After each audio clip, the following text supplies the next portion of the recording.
learning the strategy pattern, applying it to the game, and so on and so forth. So, we did the command pattern last week, which allowed us to do things like hive mind execute game request. So, let's just run this thing and see what we actually did. Alright, so we create a new world. We grab the first room. We get the first game object by the name of Gary. We add a test charm to Gary's inventory. We grab the first game object named Beth. Then we draw the room. Let's go ahead and do that. And then we draw a status bar based off of Gary's data. So we're assuming that I'm the player Gary. Alright, let's go back over here and see what we got. Okay. So I think where we left off last time is it was all great and looked very good. I went ahead and added some colors to it. And then, so we got our test chamber, our description. Targets are Carl. Also here is Beth and Gary and Beth. So I'm here and so is Beth. My health is this crazy number, and my stamina is not quite available yet. So this is already looking pretty good.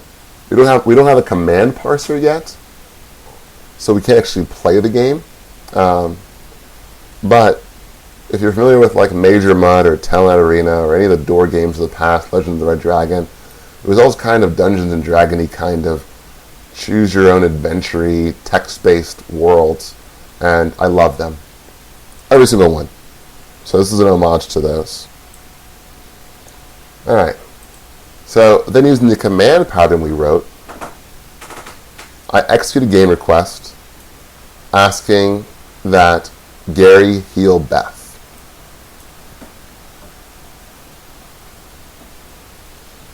And then I display the response. Alright, so then I get Gary heals Beth for 5 damage. Fantastic. Alright, so our game's starting to come together. Like we're rendering a world, which is really cool. We're outputting players, we're outputting targets. And we're not going to do the command parser yet because we want to add state. We want to add state for people. That's the pattern this week.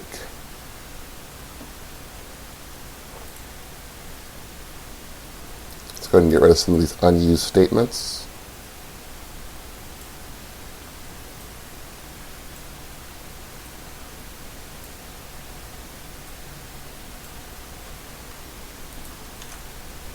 Okay. So, inside of our player class, we've got this pretty robust player abstraction. And if you're following along in the past weeks, we've got strategies for attacking, we've got factories for creating, we've got commands for doing. It's practically a nursery rhyme. So, what we don't have is any way to tell if a player is alive or dead, or if they're drunk, or if they're mad, or if they're upset, and then how those things might affect the player. If you're upset, do you hit harder? Maybe you hit harder but you heal for less when you're mad. If you're drunk, maybe it's also the same case. So, the first question is, and we've only got about 5 minutes left, so I think we're going to use that probably most of the time to decide where we want the state to go. And then tomorrow we'll really deep dive into adding some functionality around that. So everything in the game derives from an iGame object. So everything that's in the game has a name, a description. Hang on.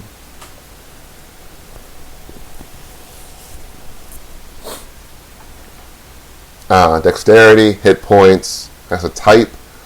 It's whether or not it's destructible, whether or not it can be attained.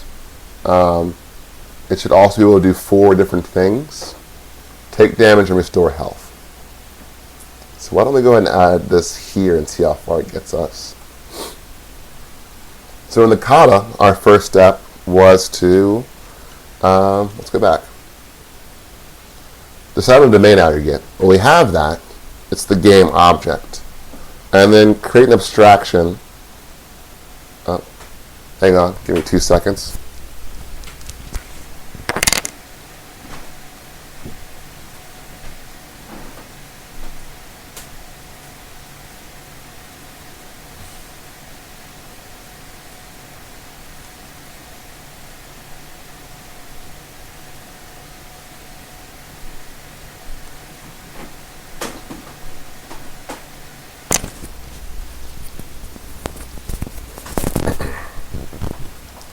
All right, to create an abstraction, so that's what we need now. We need something that's going to be called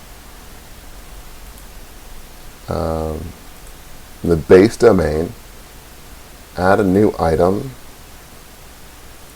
We'll call this game state. Game object state.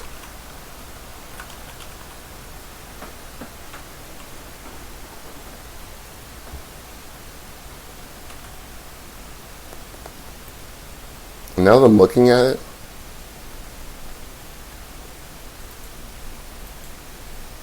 I think we really can just piggyback on this contract. So,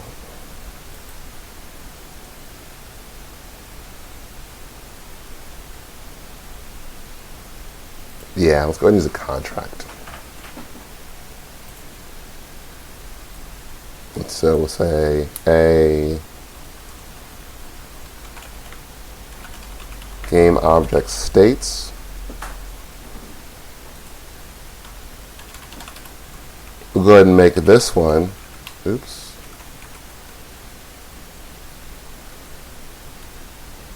an enum. And we will say the possible states for every game object would be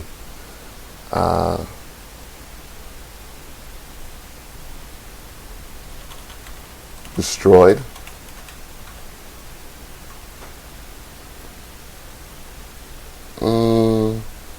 it's hard because game objects are also inventory items.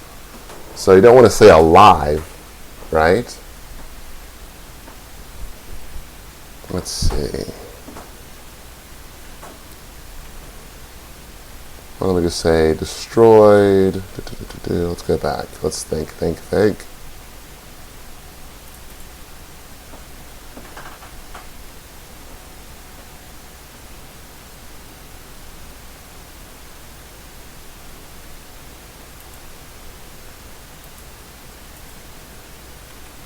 I don't know. What's functional? Sounds weird. Usable?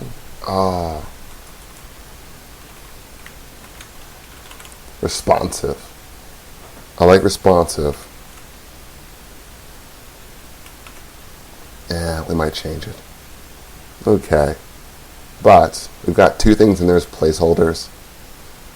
So this has everything as a type. Everything else should have a game object states.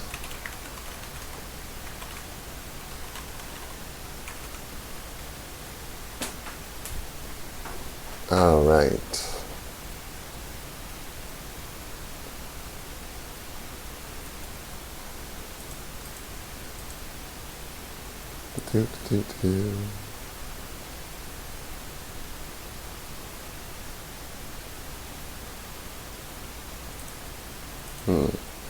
Let's go ahead and use the same trick we used before, where we make this an actual class to gain some flexibility here. And we say that it's got a public string of name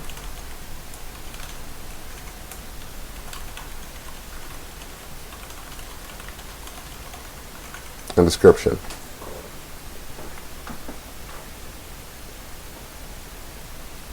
I like this already. Okay, so let's go ahead and try to build that. Alright, so because we added it to our base object and we try to build, we're going to get a lot of points It is hot in my office. Okay. So you can get a lot of places where we need to go ahead and add this functionality in. And so it says the base game object does not implement, so let's go in there. And we will say public game object states.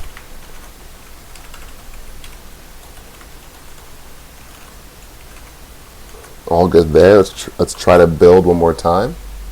Alright, so I took care of most of the errors because everything has to inherit the base game object. So if we go ahead and just add this here, while it hasn't been set in any of those objects, it exists. And so we won't get an error until we try to use it if it hasn't been set. So we need to go into base inventory item. Because this one inherits from the iInventory item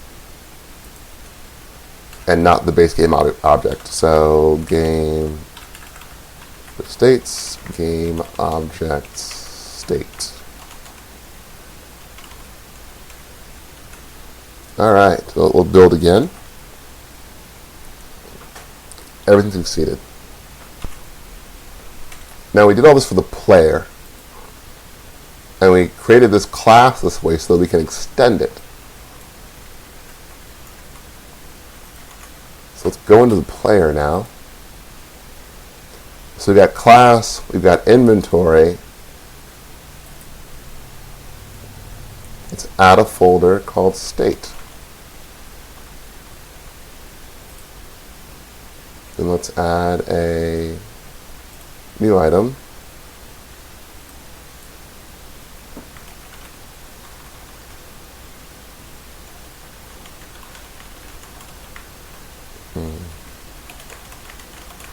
It's called player states. I just have the one. I don't know that we need to give it a folder by itself. Let's move it up to the root and delete that guy. Okay. So then, instead of this, I'm going to say public static. Oh, no, I'm sorry. Player states. We're going to have that derived from our game states.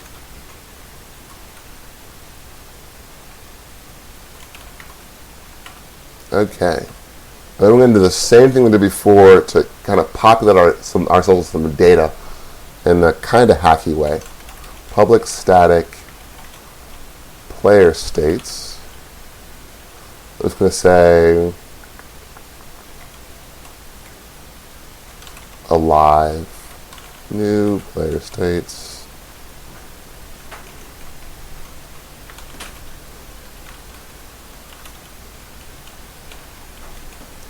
Let's go ahead and leave this guy empty for now.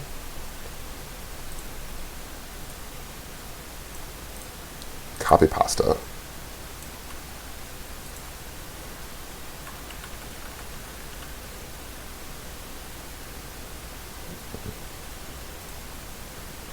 Let's do this.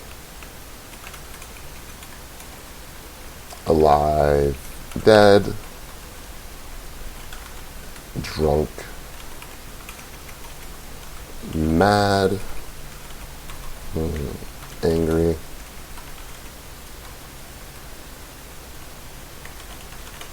depressed.